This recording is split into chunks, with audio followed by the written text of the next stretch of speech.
ধন্যবাদ। খুবই গুরুত্বপূর্ণ একটি প্রশ্ন।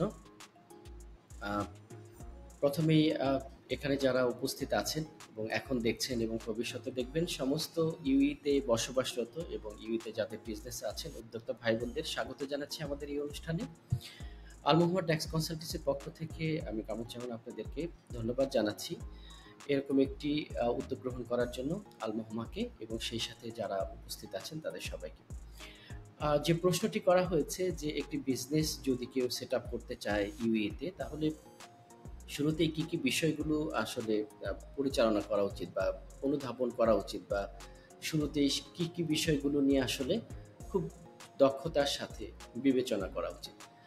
আমরা মূলত দীর্ঘদিন যাবৎ যখন এই লাইসেন্স ফরমেশন বা বিজনেস সেটআপের কাজগুলো করে থাকি, কিছু কমন ধরনের মানসিকতা বা কিছু কমন ধরনের ভুল ঠিক বলব না।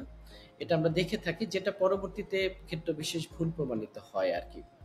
বা এই বিষয়গুলো আমরা শুরু থেকে যদি একটু নজরে রাখি তাহলে একটা বিজনেসকে সফল করা সহজ হতে পারে। ১ম যে বিষয়টা আমরা দেখি যে সমস্ত উদ্যোক্তা ভাই-বোনেরা বাংলাদেশ থেকে এখানে এসে বিজনেস সেটআপ করতে চান, তাদের ভেতরে খুব একটা তাড়াহুড়ার প্রবণতা দেখা যায়। সময় স্বল্পতা থাকে। আমরা বিশ্বাস করি এবং জানি যে যেহেতু যারা এখানে বিজনেস এক্সপানশন এ আসেন, তারা বাংলাদেশে সবাই খুব গুরুত্বপূর্ণ অবস্থানে আছেন। তাদের সময়ের অত্যন্ত গুরুত্বপূর্ণ। কিন্তু তারপরও যখন তারা একটা বিজনেস এক্সপানশন বা নতুন বিজনেস শুরু করতে যাচ্ছেন, সেখানে একটা নির্দিষ্ট পরিমাণ সময় তাকে দিতেই হবে। এটা এনালাইসিস করার জন্য হতে পারে, মার্কেটকে বোঝার জন্য হতে পারে। তো এগুলোর অভাবে অনেক সময় শুরুতেই দেখা যাচ্ছে ভুলভাবে বিজনেসটি সেট আপ হতে পারে। তো আমরা দেখে থাকি যে প্রথমেই আমাদের উদ্যোক্তা ভাই-বোনদের খেয়াল রাখতে হবে যে তার ব্যক্তিগতভাবে দক্ষতা কোন জায়গাতে আছে। তিনি কি বিষয়ে বাংলাদেশে বিজনেস করছেন বা তার কি বিষয়ে বিজনেস করতে ইন্টারেস্টেড আছেন, তার দক্ষতা, দীর্ঘদিনের অভিজ্ঞতা কোন সেক্টরগুলোতে আছে, সেই সেক্টরগুলোতে উনি বিজনেস এই দেশে পরিচালনা করা উচিত বলে আমি মনে করি। অনেকে দেখা যাচ্ছে যে কোনো তার বিজনেসের অভিজ্ঞতা রয়েছে একটি সেক্টরে, উনি এখানে এসে প্রফিটেবল দেখেছেন অন্য একটি সেক্টর, সেই সেক্টরে সে বিজনেস করতে উৎসাহিত হয়েছে। এটি একেবারেই ভুল বলে আমি মনে করি। আপনার যেখানে অভিজ্ঞতা আছে, দক্ষতা আছে, আপনার বিজনেস সেইভাবেই অন্য জায়গাতে অর্থাৎ এই দেশে এসে পরিচালনা করা উচিত। আবার অনেকে দেখা যাচ্ছে যে তাদের বিজনেসের কোনো অভিজ্ঞতাই নাই বা ছিল না অতীতে। তারা যখন এই দেশে এসে বিজনেস পরিচালনা করতে চাচ্ছেন বা বিজনেস পরিচালনা করতে চান, তাদের উচিত একটা নির্দিষ্ট সময় পর্যন্ত অভিজ্ঞতা লব্ধ করা। এদেশের কালচার, এদেশের যে বিভিন্ন নিয়ম-কানুন এগুলো সম্পর্কে সঠিকভাবে জানার পরে তাকে বিজনেস শুরু করা উচিত। যেহেতু তার বিগত সময়ে বিজনেস করার কোনো অভিজ্ঞতা নাই। উনি চাকরি করেছেন বা অন্য কিছু করেছেন। বিজনেস, চাকরি বা অন্য কিছুর মধ্যে যে পার্থক্যটা আছে, একটা অভিজ্ঞতা, সেই অভিজ্ঞতা তাকে অর্জন করা উচিত।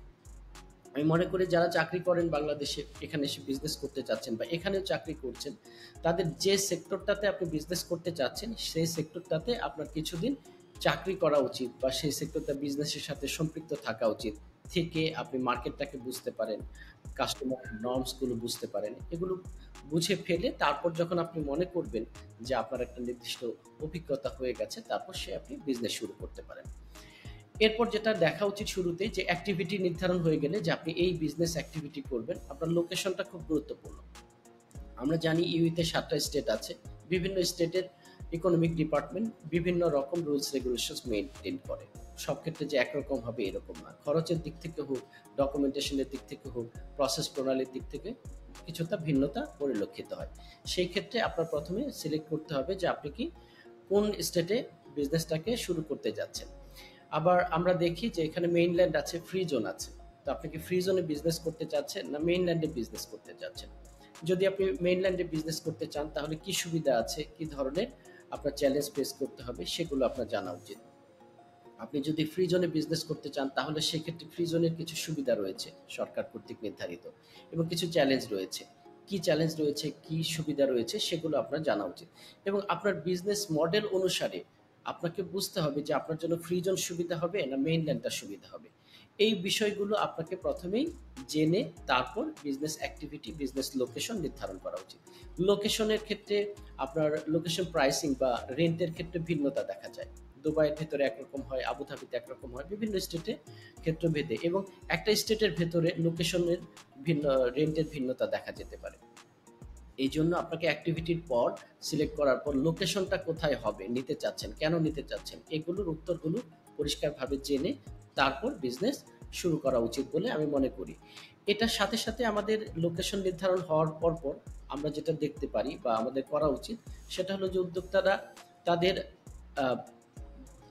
লোকেশন লাইসেন্স যে রেজিস্ট্রেশনটা, সেই লাইসেন্স রেজিস্ট্রেশনের ক্ষেত্রে খুব গুরুত্ব সহকারে বিবেচনা করতে হবে যে যে কোনো ইকোনমিক ডিপার্টমেন্টে দেখা যাচ্ছে যে আপনার লাইসেন্সটা কি কমার্শিয়াল হলে ভালো হয়, না প্রফেশনাল লাইসেন্স হলে ভালো হয়, না ইন্ডাস্ট্রিয়াল লাইসেন্স হলে ভালো হয়, এই ধরনের, না আপনি লিগাল ফরমেশনের দিক থেকে সোল এস্টাবলিশমেন্ট হলে আপনার জন্য ভালো হবে, না সিভিল পার্টনারশিপ করতে চাচ্ছেন, না এলএলসি করতে চাচ্ছেন।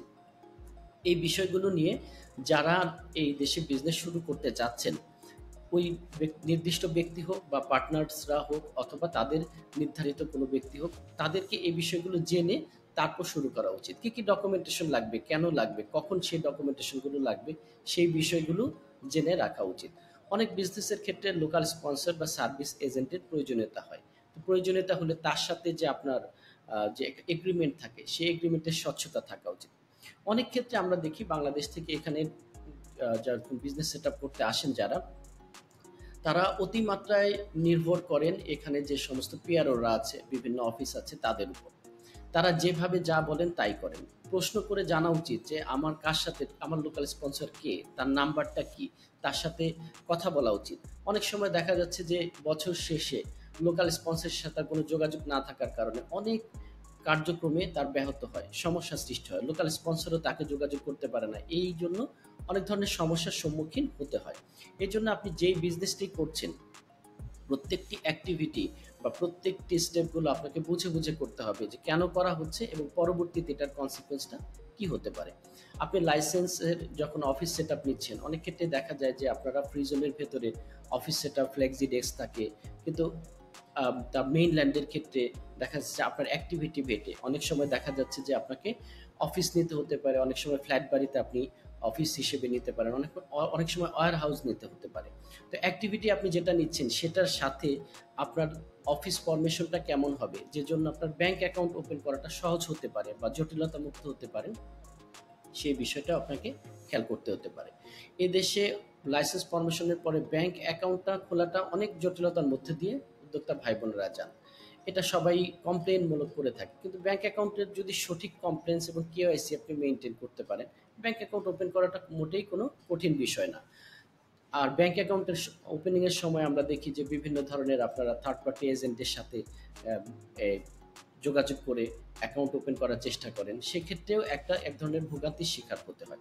সরাসরি যদি অ্যাপ্রোচ করা হয় নিজে ব্যাংকগুলোতে, ব্যাংকের থেকে ডকুমেন্টেশন চেক লিস্ট দেওয়া হয়, সেক্ষেত্রে একদিনের জায়গায় 2 দিন আপনাকে যেতে হতে পারে, বাট আপনি সবকিছু জেনে বুঝে করবেন। তো আমাদের উদ্যোক্তা ভাই বোনদের যে বিষয়টা আমি সবসময় লক্ষ্য করি, যে তারা সময় স্বল্পতার কারণে সময়কে বাঁচানোর জন্য একটা কাজকে অনেক লেন্দি করে ফেলে, বারবার করতে হয়, বিভিন্ন ধরনের জটিলতায় তারা পড়ে থাকে।